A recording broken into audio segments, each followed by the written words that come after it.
मैं सिर्फ एक स्वेटर ढूंढ रही थी और उस दिन माँ के अलमारी में एक पुरानी एनवेलप मिली जिस पे लिखा था to Riya when the time is right. उसे वो उसे खोलते वक्त दिल तेज धड़क रहा था।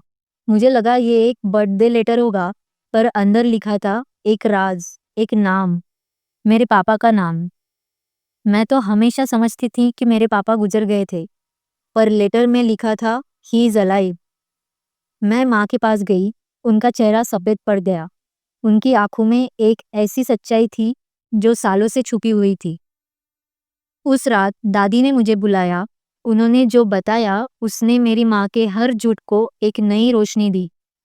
दादी ने कहा, माँ ने उस आदमी से भाग के मुझे बचाया था। उन्होंने अपने जख्मों को छुपाया, सिर्फ मेरी जिंदगी बचाने के लिए। लेटर के नीचे एक ईमेल आईडी लिखी थी। क्यूरियोसिटी में मैंने उस आईडी पर एक छोटी सी ईमेल भेज दी। अगले दिन रिप्लाई आया, I have waited 17 years to talk to you बेटा। मेरे हाथ कांप गए थे। जब माँ को पता चला वो रो पड़ी, हाथ जोड़कर कहने लगी, उसे मत मिलो, तू नहीं समझेगी, वो डेंजरस है।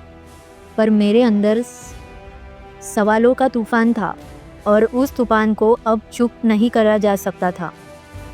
मैंने माँ को बिना बताए उस आदमी से मिलने का फैसला किया। एक कैफ़े में हम मिले। वो मुझे देखा, रो पड़े और कहा, माँ ने झूठ बोला है।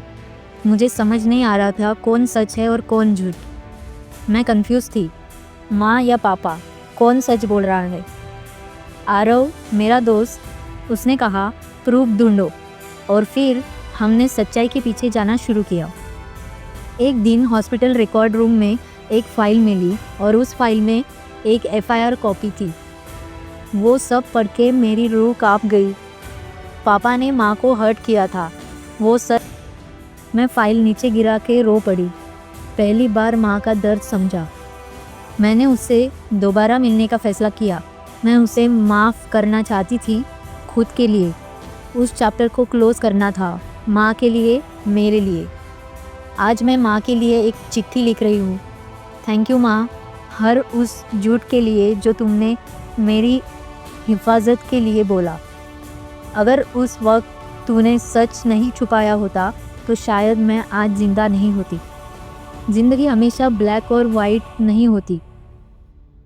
कभी कभी एक माँ का झूठ उनकी सबसे बड़ी सच्चाई होती है।